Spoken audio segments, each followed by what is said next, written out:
All right, welcome back, everybody, to another episode of Making Monsters. The off season is here, and today was pretty wild around college football, around pro football. So there's a lot of stuff to talk about, and we will get to most of everything that we can possibly talk about in this bit of time that we have. But I want to introduce first my guest today, Eric Eager. I talked to you. I think I've had you on, Eric, on Helmets and Heels, but not on Making Monsters yet, correct? Yeah, Okay. I was on your show back when I was on PFF. Yeah. Yes, that's what I thought. So Eric is used to work for PFF, now VP of SumerSports, which is kind of a little similar in the analytical side of getting all of the statistical stuff of sports. But explain a little bit what SumerSports is, how that started, how you got involved. Just give us an idea of that a little bit. Yeah, it's fun. PFF was kind of my first job in football, and I became VP there, and we were kind of in like a creative rut because we were building data and tools for kind of like the analytics people in football teams, and I kind of wanted to build tools for kind of like the general managers and the upper tranche of team builders. And so I was pretty close with somebody with the Falcons. And when Thomas Dimitroff was let go during the 2020 season, I asked him if I could have Thomas's number. Thomas was gracious enough to let me call him. And he and I struck up a kind of a friendship. And when Paul Tudor Jones, who's like a famous macro trader, he actually has an office in Palm Beach, Florida, wanted to start a football analytics company with his son. They hired Thomas as the CEO. And not long after, Thomas brought me along. And so we build roster building tools for NFL teams. And then a little bit later, because I kind of like doing media and podcasts and all that stuff, we started our podcast, the SumerSports Show. And we've started to build tools for media, and we just built our playoff preview and stuff like that. So we have a media wing, and then we have a wing where we build software and stuff for NFL front office and general managers. Okay, so are you a number guy first and then also liked football, so kind of attached to them, or was it the opposite way? Yeah, I have a PhD in math. So I was a math professor for 6 years, and then I dabbled in a little football. PFF kind of let me do consulting, and then kind of I found myself doing way more math, the football in the middle of the night and then I was kind of, I realized I was putting way more time into the football than I was into my actual professor job, and so I just I went to full time into football, and so that's kind of where I am. I did play college football. I know I don't look it, but I played college football a long time ago. And so I love football quite a bit, but I'm way more of a math person than a traditional football person.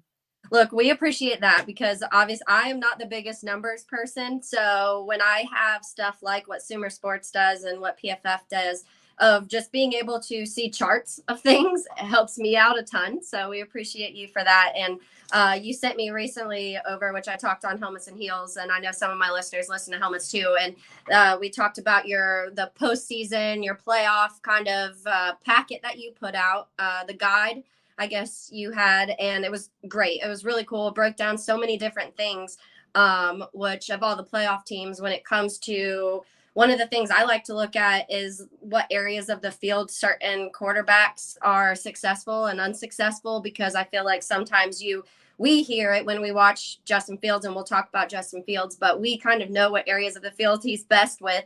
And people are very critical that he's not good at every spot of the field. But looking at the chart that you have, there's several quarterbacks in the playoffs right now who have their parts of the field where they succeed and still parts of the field that they struggle.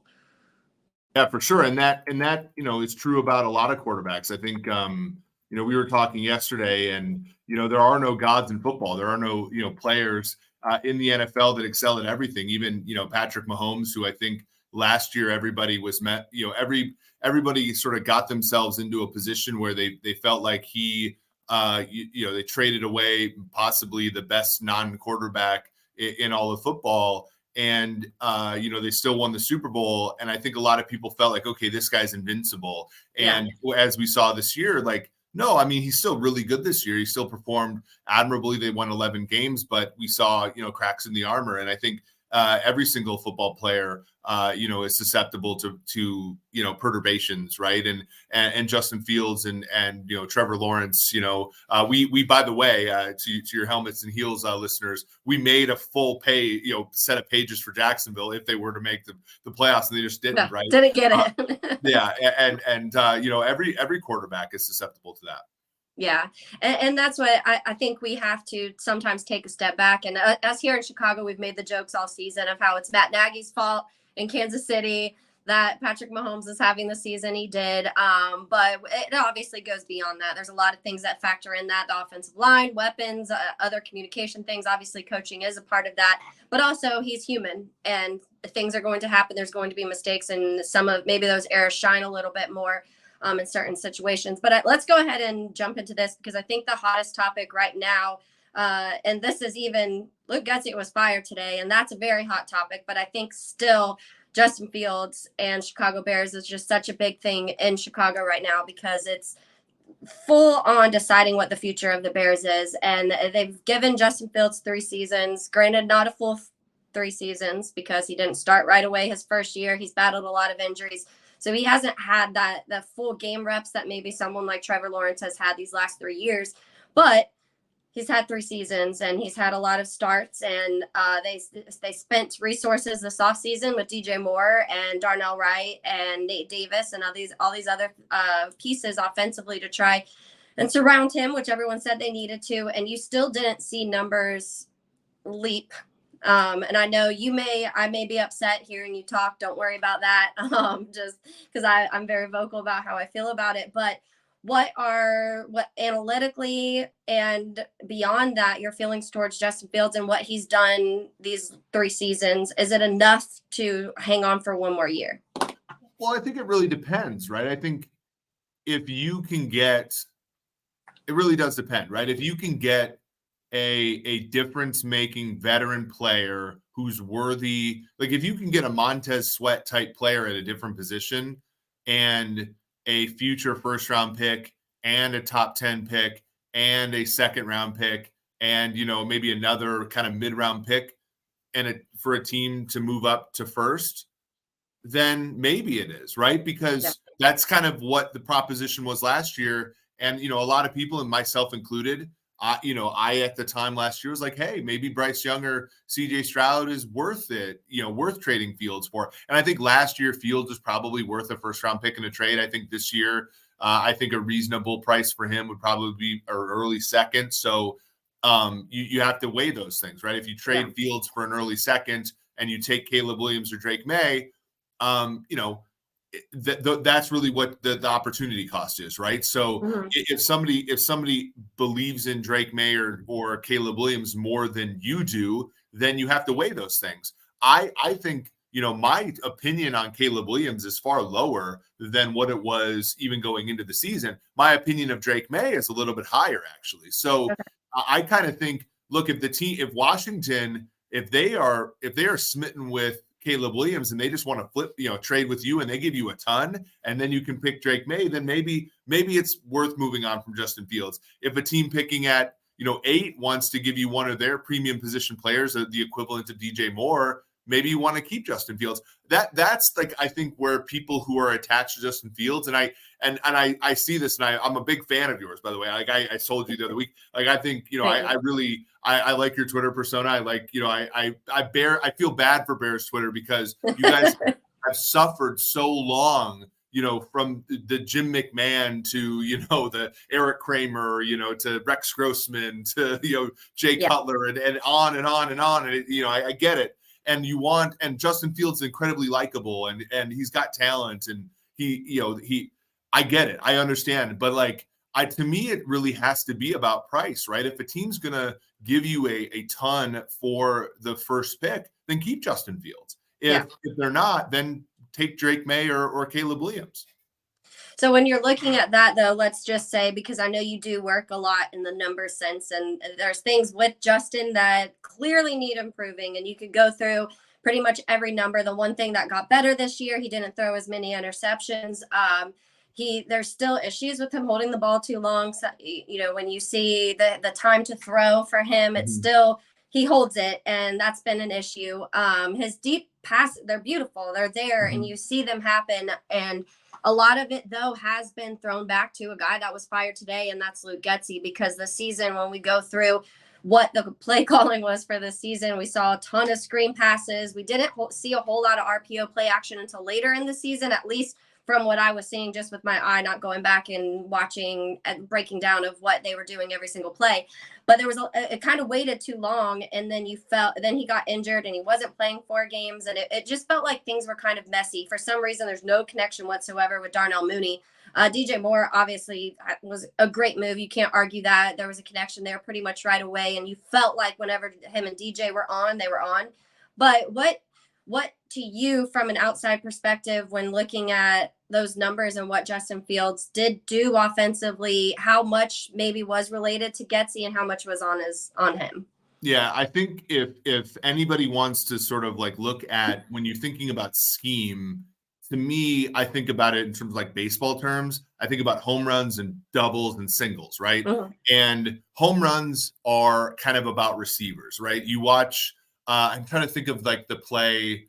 What game was that, where it was the Tyson Bagent game where Tyson threw a ball, and I think it was Mooney. I think it was against the Chargers, and it looked like Bagent overthrew him, but really it was Mooney who kind of like misjudged the ball. And I'm like, that's actually the wide receiver's fault, right? And so when I look at deep passing stats for a quarterback, it's oftentimes those are receiver stats. And so like when Justin Fields, when you look at his deep ball statistics, they're really good, right? 12.9 yards per attempt, 8 touchdowns, 2 picks, 114 passer rating. That's good. That's DJ Moore. That's Justin Fields. They're in sync. Awesome.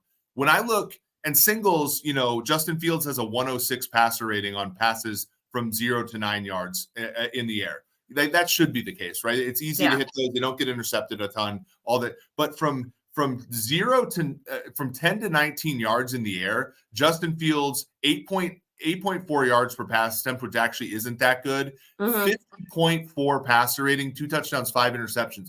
Some of that is Fields, but a lot of that is scheme. And what I mean is, like, look at some of these guys who we know aren't that good of quarterbacks, but we know have great schemers, right? So Tua Tagovailoa, from 10 to 19, right? His passer rating's 95.4. That's Josh McDaniels, 10.3 yards per pass attempt. He can scheme doubles, right? Yeah. Brock Purdy, who, again, Brock's a good quarterback, but we know that some of that is Kyle Shanahan.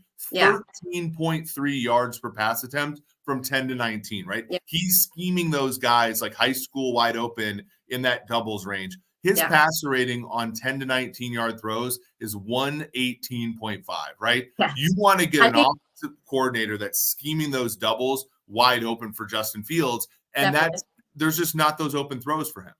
And I would love Deebo Samuel and a Brandon Ayuk also in those situations. And that's what I kind of was talking to you before. Cole Kmet's a good tight end that should be able to be open, those are scheme balls that should be open for him, right? And Cole Kmet's a good enough tight end where those numbers should be better in that offense. And there was just multiple times this year where we had receivers in the same spot, and I don't understand. I couldn't quite figure out if that was just directly correlated to coaching, or if players weren't understanding the playbook. And I remember last year going back, and people were saying, because Chase Claypool, obviously that ended up being a disaster, but Chase Claypool, they were kind of making excuses for a little bit. Even I was, because they were saying, hey, Getsy's playbook is it's difficult. It's hard to understand. It takes time to really adjust to his playbooks and understand his playbooks. That never happened with Claypool either way. And then we kind of heard Getsy getting talked about as possible head coaching at the end of last year. And then this year, it just completely fell apart. And it was just so weird to watch, because we did have a lot of confidence in the offense, and it felt like it just never fully came together. And I do think that's a combination of a lot of things. I do think that when you look at our offensive line, there was, I think, maybe 2 games they had the same lineup in there, because so many guys got injured and they had to rotate so many pieces.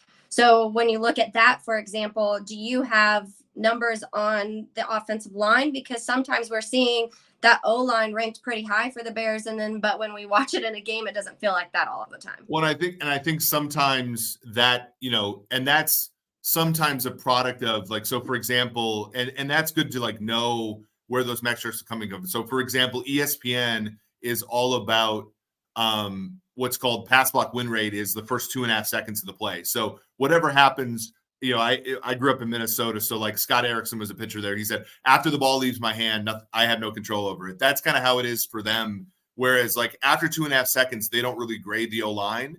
And the problem is like Fields is more of like, if you look at Justin Fields as like average time to throw, I'm going to look it up right here quickly. If gun to head, I'd put it at about 3 seconds. It's actually 3.4, which is incredibly high. In his career, it's 3.3, right? So you have to know that if you are scheming an offense for Justin Fields, your offensive line it's got to hold steady, right? But when he came into the league, right, you knew this about him. You knew he had a high pressure to sack ratio. You knew that he's one of the few quarterbacks in NFL history that has a sack ratio purely over 10. And so you knew when you drafted him, he had a great arm, he had great athleticism, he was going to run the football really well, but you were not going to be successful if you had an offensive line that wasn't good. And they knew that a priori that his offensive line wasn't good. And so now you got Darnell Wright with the pick that you got from the Panthers. You got, Cody Whitehair is probably done. Like you don't really have a great offensive line. And the hard truth about the NFL is that you're not going to get a left tackle in free agency worth anything, right? And you have to use the draft picks, to take those players, or you have to trade the first overall pick to a team that has an actual left tackle and sign him to a big deal. And that's really, to me, that's what you have to do if you're going to stay with Justin Fields, is you got to find a team with a real left tackle, and you have to say, look, you can have the first pick, but I'm going to shake you down for your left tackle. And that's hard to do because these teams aren't going to like give up their left tackle willy-nilly, especially a team that needs a quarterback. So that's always a hard proposition. And that's also and that's going to be a problem if they go with Caleb Williams too, because Caleb Williams has a lot of the same identifiers as Justin Fields does. Drake May similarly, although he's a little bit better at that. And that's honestly one of the things that I have said to a lot of people who make that the strong Caleb argument. I was just like, man, I just feel like there's a lot of similarities. A lot of the weaknesses that Justin Caleb has, very similar. A couple of things on what you were just saying. So the 2.5 seconds to throw that you said ESPN ranks off of. So that's pretty much saying like if your line is holding those 2.5 seconds, whatever happens beyond that, they're not calculating anything. Exactly. Whereas PFF's a little bit more, PFF does a little bit more subjectivity where if the play, like they look at a computer can't kind of look at it and be like, this is intended to hold for longer. Whereas a human, which is what PFF does, they have human charters. They can say like, this play looked like it was intended to hold longer. And so they'll downgrade a Bears lineman for needing to hold longer. And so maybe their grades will be lower, whereas ESPN's will be higher. That would be an explanation that could happen. Again, I haven't looked deeply at their grades because, again, I don't work at PFF anymore. But that could be an explanation for it where maybe ESPN's upgrading the Bears and PFF's downgrading them or vice versa. But and that's why, again, you have to look at those analytics and kind of ask, like, what are they measuring, and why could maybe the Bears be upgraded when they shouldn't be or downgraded when they shouldn't be? So when it comes to that time to throw, because that's a number we see a lot, and a lot of people use that as an argument when we say, okay, Justin's sack ratio or Justin gets pressured, because, for example, this last game against Green Bay, I want to say it was like 65% of his dropbacks he was getting pressured on. And that's an insane amount. That's an insane number. But I think that a lot of people see that time to throw and automatically correlate to, okay, well, he has this time to throw. What are the things that factor in that? Is that his scrambling, him being able to move? Obviously, that does include him not being able to release the ball in time, which we talked about that. But what factors into that time to throw? Yeah, it's a number of things. So the answer is like yes, right? It's like everything. So, there's research that kind of goes back along. There was an article that I wrote like back in 2019 where it's like pressure rate, you can attribute about half of it to the quarterback himself. So quarterbacks like just kind of inherently take on their own pressure. If you look back at, Dan Marino, for example, led the NFL in sack rate taken for the first 7 years of his career. So like that's clearly an inherited trait, right? Yeah. Whereas, I'm trying to think of like Randall Cunningham was one of like the most sacked quarterbacks like for 4 or 5 years of his career and was a high rate almost the entire career. So it's something that's inherent. And I think that's just something you're gonna have to live with Justin. Deshaun Watson was very similar when he was with Houston. It was just something that he always had. Sam Howell was similar, right? So it was one of those like when I got in trouble in Washington for saying I didn't think Sam Howell was any good. It was something he had in North Carolina. It was something that he had in Washington. This was something that when Justin was coming out of OSU, he had great accuracy. He was a great runner, but he held onto the ball a lot and he took a lot of sacks. Yeah. And then you add to that an offensive line that isn't very good, and that's a recipe for disaster at times. And so it's a little bit of both. Like Tom Brady, for example, like one of the craziest things about Tom Brady's career, in Tampa Bay, that last stanza of his career was he increased his average depth of target. So average depth of target and time to throw are usually inversely correlated. The longer you are in the pocket, the further you can throw it downfield. Tom Brady was like, he bucked the whole trend by standing in the pocket for short periods of time, but still going downfield, which is insane. Tua kind of does that because he has Tyreek Hill and Waddle who are insanely fast. But like that, Justin wants to go downfield, and he's incredibly good at that. And that's kind of his nature. So the next offensive coordinator that comes to Chicago is going to have to realize that you can't really change him. Yeah. And so you're just going to have to build an offense that lives within that. And like Cam Newton was like that too. Cam Newton like sit in the pocket and throw it deep, and you kind of have to live with that and live with the warts that go along with that. And and there are positives to that too, because you have bigger plays associated with that. Well, and that's something that I feel like I've noticed, and I never was able to quite explain. And now that I feel like explains it a little more when it comes to statistical numbers, because I've just felt like Justin always looks for the big play. And I've said that so many times. I'm like, Justin doesn't want to take 8 yards if he can get 17. Like, he just doesn't want to. And it's beneficial in moments, and that's not beneficial in other moments. And that even comes to his running ability, because there's times where even recent games where I've watched him and you feel like you're just yelling, like, just get rid of the ball, just get rid of the ball. You're about to take a 10-yard sack, and then he scrambles, does something magical, and gets 18 yards on the play. And you're like, okay, like, he did it. I don't know how he did it. But then there's other times where he does take that big sack, and then people get frustrated. So I think it is something that maybe, and that's a decision the Bears have to look at moving forward. Is this something that they want to do? Number one, really bulk up your offensive line, because it seems like if you want Justin to succeed, then you're going to have an elite offensive line across the board.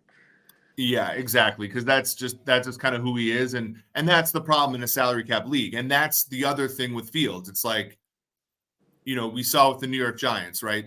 The moment that Daniel Jones started showing promise, they had to give him 4 years, $160 million, which means that the offensive line now, like, you have to take gambles around the rest of the offensive line. And then now Daniel Jones doesn't look quite as good, or the defense doesn't quite look as good. And so that's the conundrum, right? And that's what's really hard about football, is that, the only quarterback in NFL history that has won a Super Bowl making as much as Daniel Jones is Patrick Mahomes last season.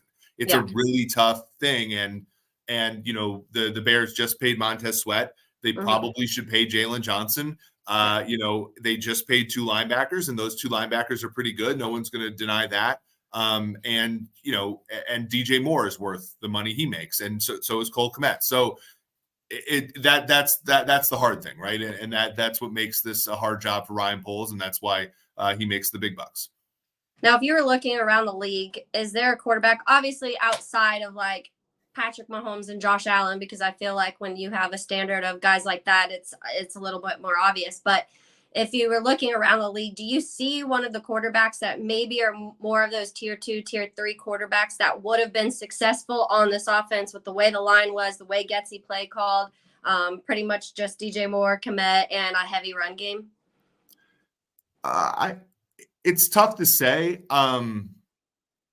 it's tough to say. I mean, like Geno Smith is kind of the thought process, like Baker Mayfield, they're all kind of in that Justin Fields kind of range, right? And I think, Geno Smith makes quick decisions. He has a good, like, but he also has years and years and years in the league. We forget that Geno Smith is in his 30s and has, played in a number of offenses.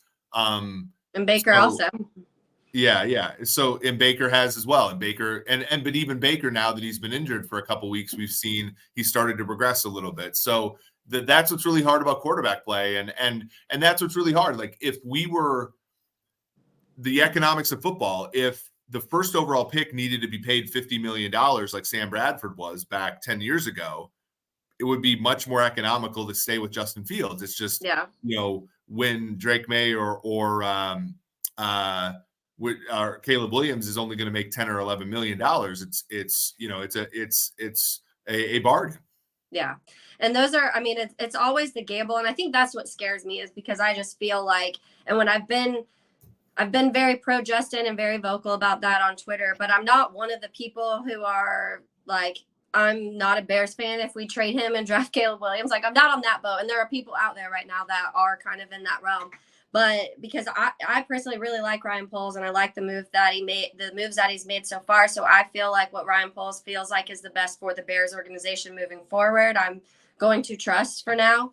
But I do think that it's scary, because I just feel like we've seen a lot of those top 5 picks, especially top 3 quarterbacks, just not pan out the way you want to pan out. The one everyone was pushing us to draft last year, Bryce Young, looks like it wasn't the pick to go, and it should have been CJ Stroud, which people are like, well, now you missed on that. But it's kind of like, well, that's not what everyone was telling us to pick anyways. They were saying trade Justin and draft Bryce Young. So it's just such a scary situation, but it does, I guess, kind of reset things to where now you do at least have another 3-4 years to decide on that. And that's what I think it's going to come down to, a lot of those things for the Bears and deciding what they do.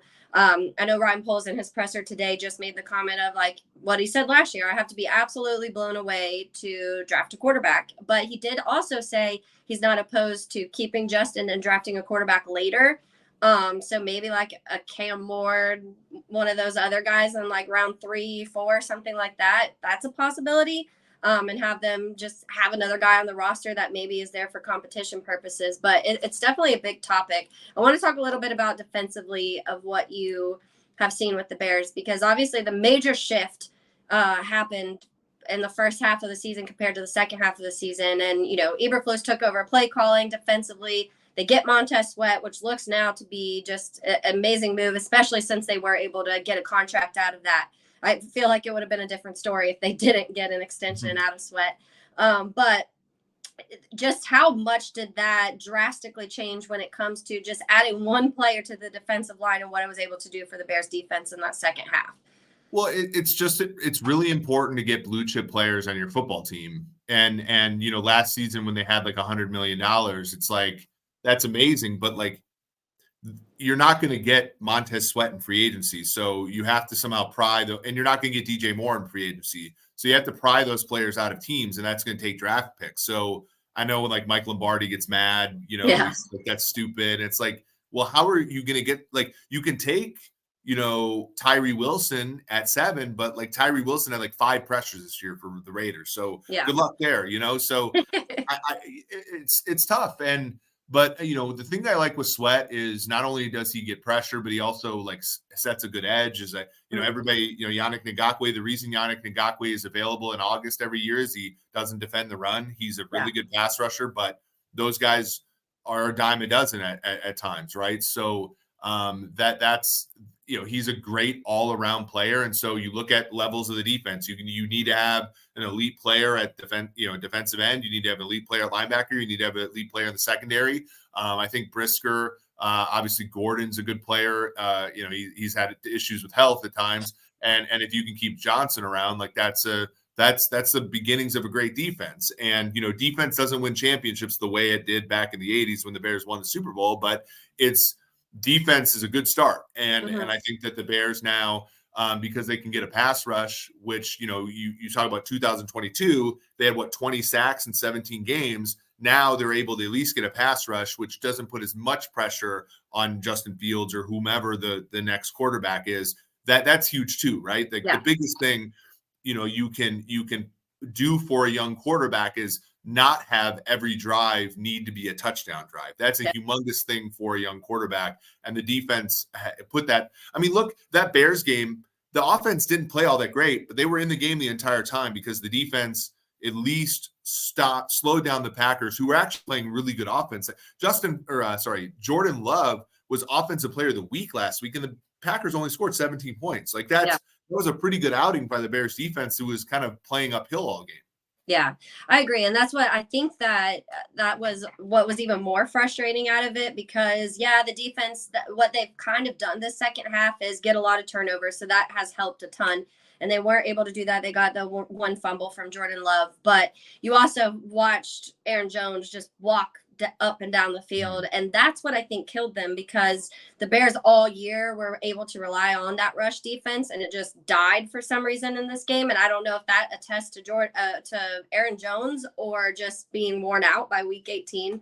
I honestly, I feel like Aaron Jones has battled so many injuries this year. I don't know. I couldn't quite figure it out, but it was just really interesting to watch that and be like, how did that happen for a week 18 when that had been the strong point for the majority of the season?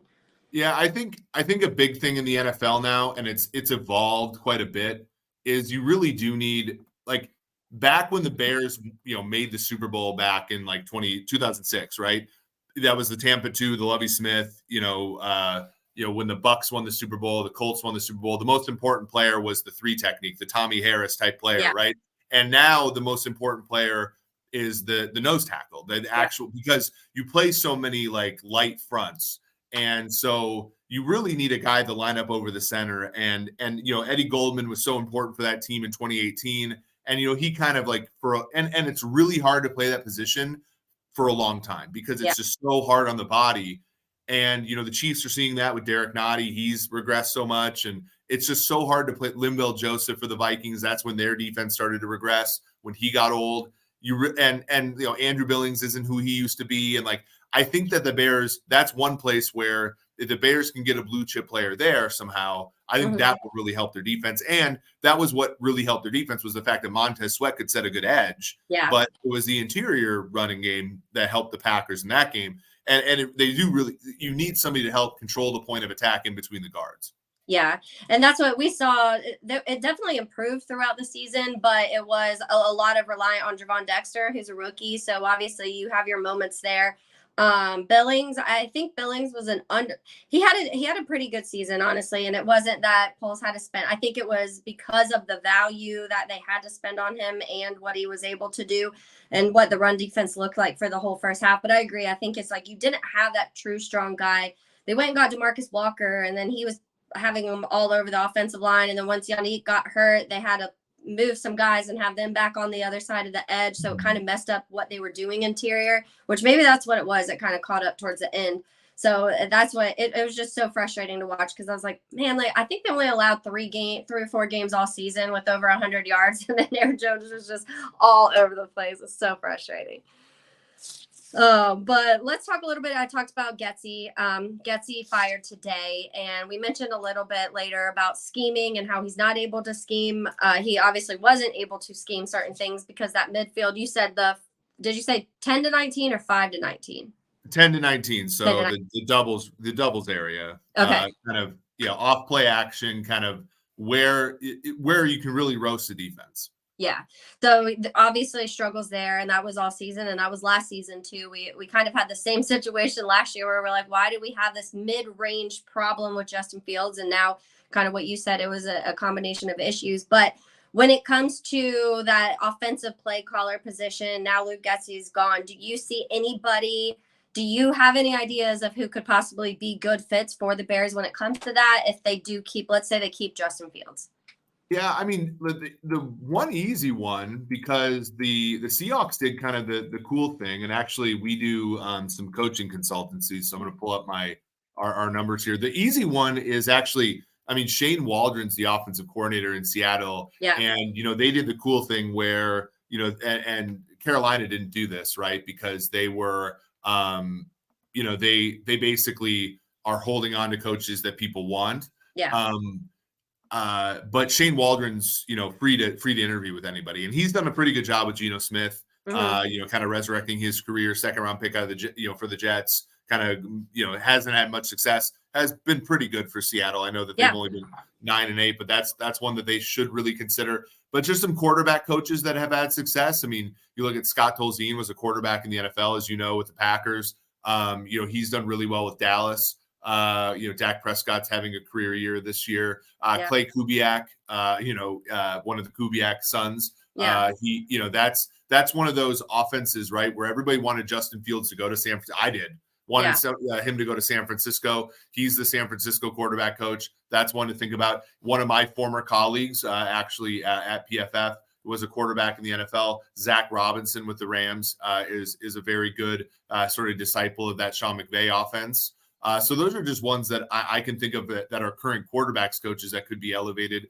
Current offensive coordinators that aren't calling plays. So you can think about, like a Frank Smith in Miami. He's not calling plays in Miami. Obviously, that's Mike McDaniels right now.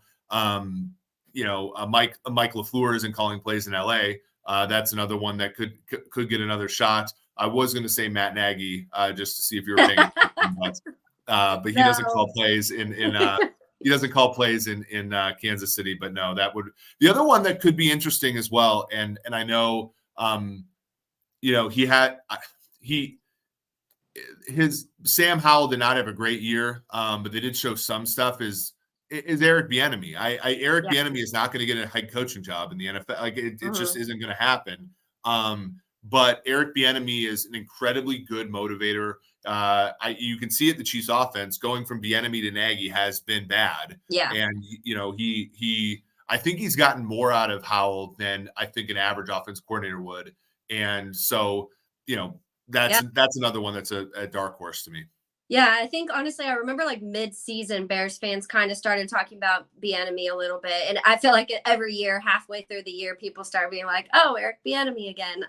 But yeah, honestly, those are some good ones because I'm one of those people that it's so hard for me. So many people immediately today were like tweeting me like, "Who do you want at OC?" And I'm like, I truly have no idea. I was like, I had a shirt that had Matt Nagy's face on it. Do you think I can pick our next OC? Even polls. I was selling our product at PFF, and because I'm good friends with the VP of player personnel with the Chiefs, and when I was selling our product to the Chiefs in July of 2021, the first person I was selling it to was Ryan Poles, and Poles is fourth in command with the Chiefs, and so he was the first one. He was my first point of contact, and I'm like, so he got a GM job before my friend. And before Mike Borgonzi, their assistant GM. And so these guys come out of nowhere, right? Yeah. So how would you know? How would you have known Ryan Poles anything about him, right? Because how would you know these clubs are 100 people deep, right? So they come out of nowhere. So yeah, exactly. Well, let's talk about that though. So you worked a little bit with Ryan Poles. The majority, I'd say 90% of Bears fans love Ryan Poles. There's the 10% that point to Eberflus hiring. They're not happy about that. Now keeping Eberflus. They talk about the two main things, I guess, would be the Claypool and then drafting Bayless Jones.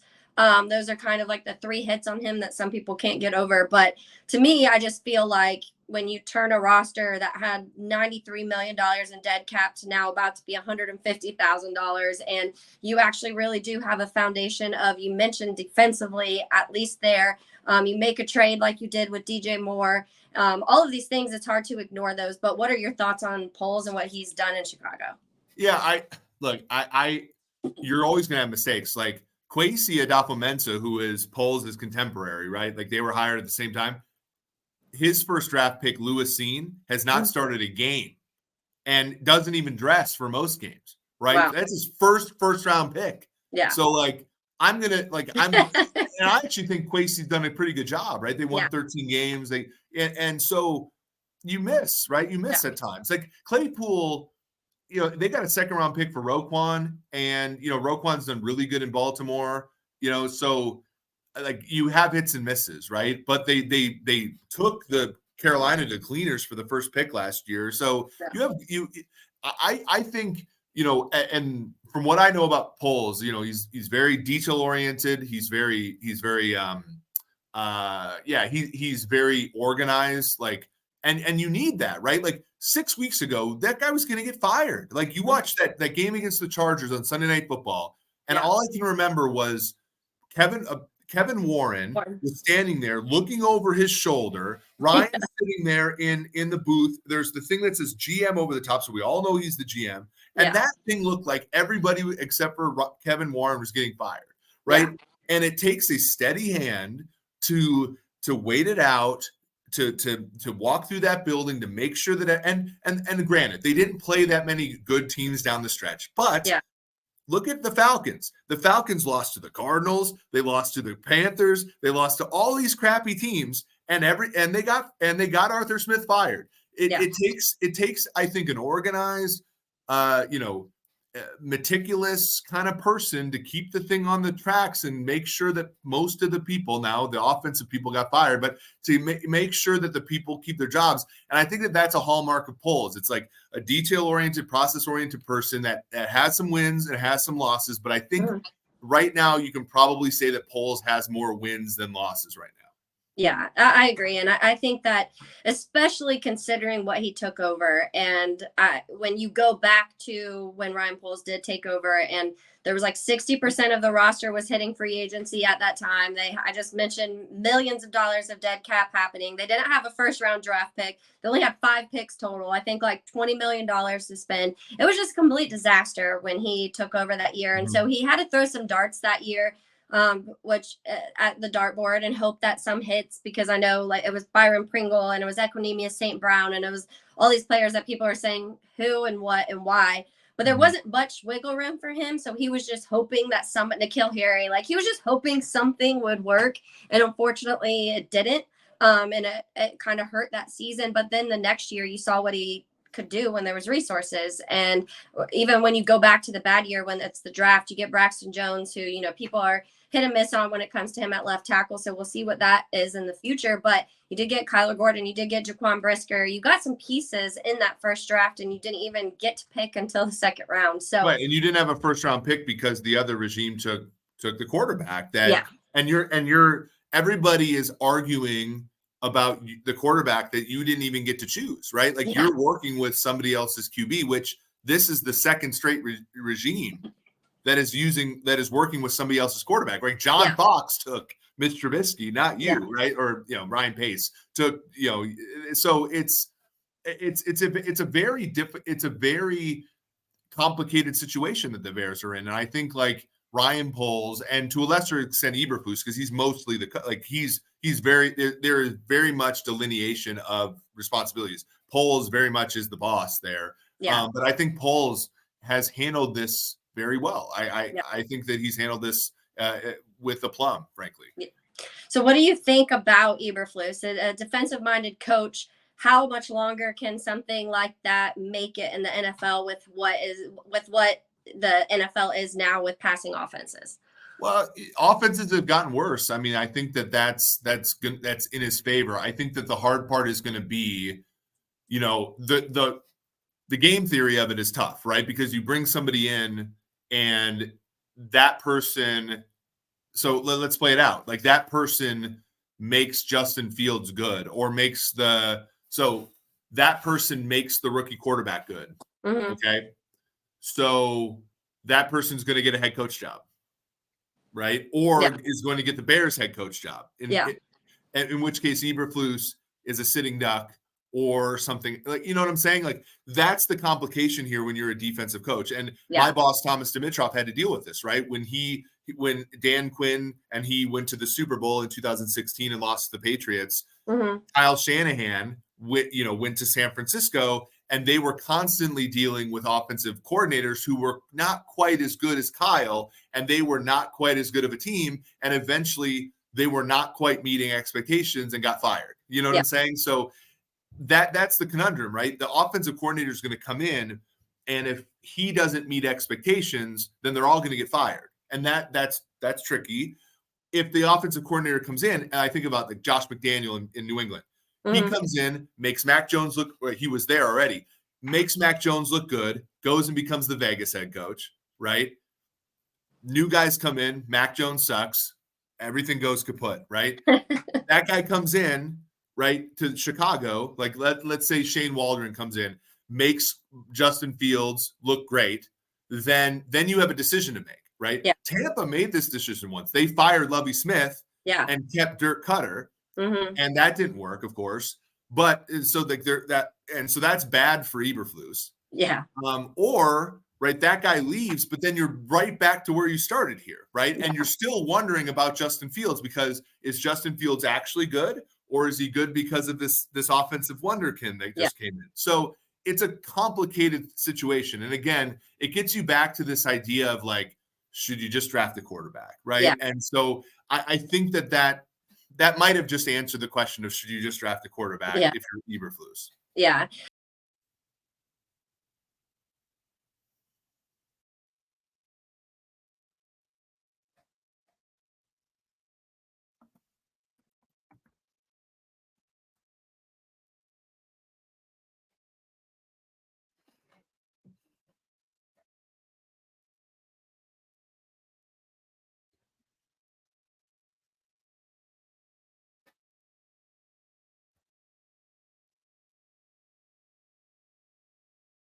My internet must have cut out or something. Can you hear me now? Yeah. Sorry. I'm like a StreamYard Pro as well. So like I just immediately knew, but you cut out and then came back, and then so I knew it turned my mic off. Oh, gotcha. Yeah. And like, so also my computer, my laptop like just went kaput and it's getting fixed. And so I'm using my phone and it's also hard to navigate.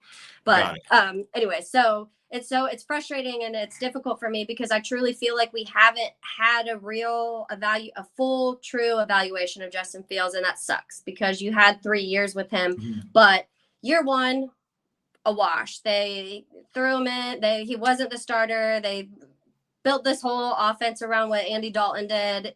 Obviously, Andy Dalton and Justin Fields, very different people. So that was just kind of, that whole season was bad. Then you come back and you have year two. And yes, last year you feel like some things had improved, but he still had bottom tier wide receivers. You still had an offensive line that went through, I want to say it was literally 12 or 13 different lines because of injuries and because of other things that were going on. And you didn't have DJ Moore. You had your number one wide receiver was Darnell Mooney. And him and Kmet were still trying to figure things out. So there were just so many things. And I feel like this year was the first year where I felt like we could start evaluating him. And then right in the chunk of the moment you thought you could, he gets hurt and misses 4 games. And so that's what's just so frustrating for me is it's because if we trade Justin Fields right now, there's always going to be some what ifs for me. Like, did we really get to see what Justin Fields could be? Did we really truly get to evaluate? Well, and I think that the worst part is the part of Fandom that I'm a Chiefs fan. So I say the part like I've gotten over is I've seen people leave the Chiefs and do well, and I've gotten over it. But I think that the part that people don't want when they're fans is what you don't want is Justin Fields to go somewhere and do well. Yeah. You know, that's really what you don't want because, in all honesty, that shouldn't matter, right? Because the issue is he's probably not going to do well in Chicago. That's really so. Yeah, and I think there's still a better than I think there's better than a puncher's chance he does well in Chicago with the right structures and stuff, But I think what people are what people hang on to is the chance. What they don't want and what they hang on to is they don't want him to go somewhere else and do well. And I think that's the toxic part of the whole thing. And so my opinion in that is more so I would probably root for Justin Fields as long as he didn't go to Green Bay or in division, obviously. There's certain places that it'd be a little easier to cheer for him for. We talk a lot about the Niners, obviously, but also the Falcons. I feel like I would root so hard for Justin if he went to the Falcons. I feel like it'd be fitting for him. I feel like it's back home, and it's just so many things that you feel like would be good for him. What I don't want is what scares me is that QB curse of Chicago continuing and Justin Fields goes somewhere and is great. We draft a quarterback that's a bust. And then here we're talking about this again. Yeah, where everyone's like, you let your franchise quarterback go for another bust. Like But don't that's you? what's in my head. But like I grew up in Minnesota and like all my friends are Vikings fans. You don't want to be Minnesota either. And you don't want to be who you were when you had Jay Cutler either, where it's just always and Jay was great and like in his own way, but you always knew that it was just always going to be a certain way, right? Yeah. You don't like you never were going to win the Super Bowl with Cutler, and the Vikings are never going to win the Super Bowl with Kirk Cousins. And you want to win the Super Bowl, right? Like you want to win the Super Bowl. And like that's, and I know ring culture can be toxic and stuff, but you want to win the Super Bowl. You want the Packers fans to shut the hell up and you want to meet and like that's the other part. Like there's the hard part is like there only are a certain number of quarterbacks that can win a Super Bowl. And the way that the league is structured is once you nestle into the Ryan Tannehill and the Kirk Cousins and the Daniel Jones, like that's even worse. But like once you get into that Herculean tier of quarterbacks, like you're stuck. And I don't think Fields is like, I think Fields is too athletic in a weird way. Like I think he's too good to be in that tier, but it's weird. Like you don't want to be in that tier of quarterbacks because you're just going to be 9-8 every year. Yeah. And I think that's when it comes down to the fit of Chicago. And you mentioned that like the way that they've built just hasn't been the way that Justin Fields is going to be successful, it feels like. And I've said it many times that I just don't think things will truly change in Chicago anyway. And sounds very mean to say this, and I don't mean to sound mean, but until Virginia dies, because they're not going to sell until she does. She is not going to sell the Bears. And so, but so many people have little bits of the Bears that I feel like when she passes away and they do sell, things will finally change, because right now, every time we hear something, we'll blame what's going on right now. We'll blame the head coach. We'll blame the offensive coordinator. But at the end of the day, everything ends up trickling back up to moves that Ted Phillips has made or George McCaskey has made. And that's just been this never ending story of what the Bears have been.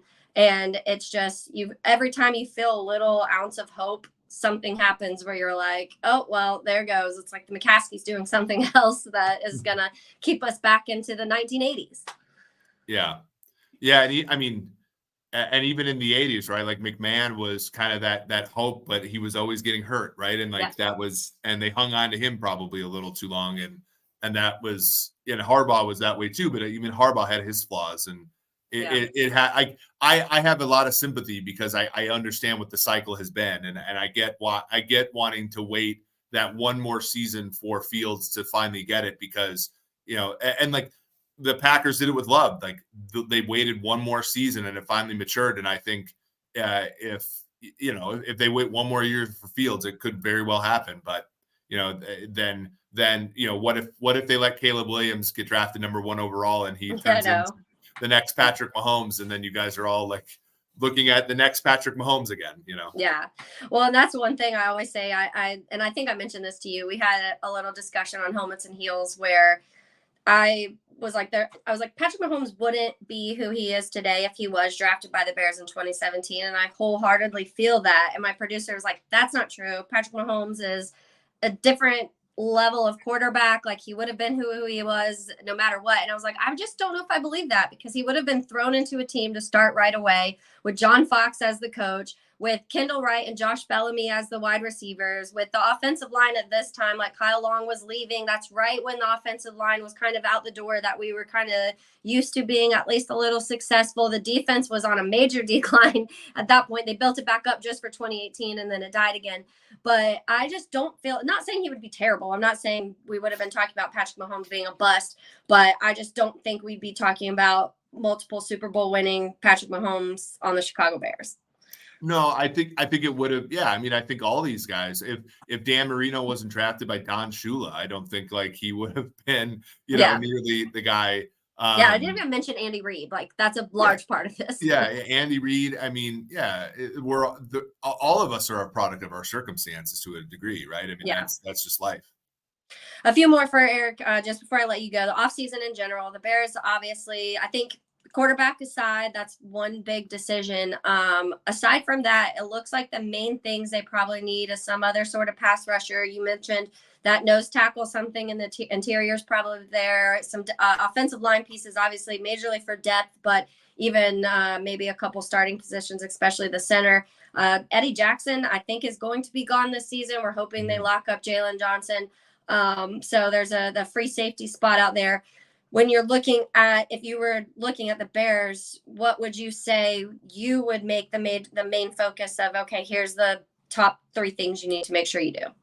Yeah, I think you probably have to look for like a wide receiver 3 in free agency. I think you have to, you probably have to look for, a starting, hopefully a starting caliber guy in the draft, but a wide receiver 3 type player, a reliable slot type player in free agency. I think you probably do have to look for a starting caliber safety that's not Eddie Jackson in free agency. Those, that's like the sort of non-premium position, that place where you can find a starter in free agency. So that's kind of like a place to look. I think you have, like I don't know why Deontay Foreman kind of fell out of favor there, but I think he's better than Khalil Herbert in some ways. And offensive line depth, of course, like you can always use offensive line depth, and just fortifying that quite a little bit as well. And of course, slot corner depth, you always can use that. Yeah. Yeah, and I think that the good news is, I think if Bears fans can take any positives, as this list that we just listed off was about 25 names long 25 positions long last year. And now you're to the point where you're saying, okay, you need maybe like 4 things majorly, and then depth. Start working on that, which is a positive, because I feel like you do have a secondary that you're pretty confident, like I said, outside of Eddie. Linebackers with Edmonds, Sanborn, and Edwards, I think, is solid. Montez Sweat, just adding that pass rush. I feel like you do have a piece with Javon Dexter. The offensive line, Tevin dependent. Like, Tevin needs to stay healthy. That's his main thing. When he's healthy, he's absolutely phenomenal. I like Darnell Wright. I think year 2 we'll see even more. So at least there's foundations there, which there was not at all even a year ago. Yeah, and that's exactly like where you want to see it with Poles, right? And then you throw a either Justin or a young quarterback in there at a reduced rate, and you're ready to go. Yep. All right, Eric. Well, thanks so much for hopping on with me. I really appreciate it. It was some cool stuff, and I know some people like to hear some of this stuff. Some people don't. I know I'm trying to keep everything open, because it is hard to let your fandom take over sometimes, and to hear an outside perspective is cool. So I really appreciate it. Yeah, thanks for having me. It was a lot of fun to talk, and it's like I said, you've been fun to follow along with this year. So yeah. My emotional roller coaster of a Twitter, but it's fine. All right, thank you, and I'll chat with you later.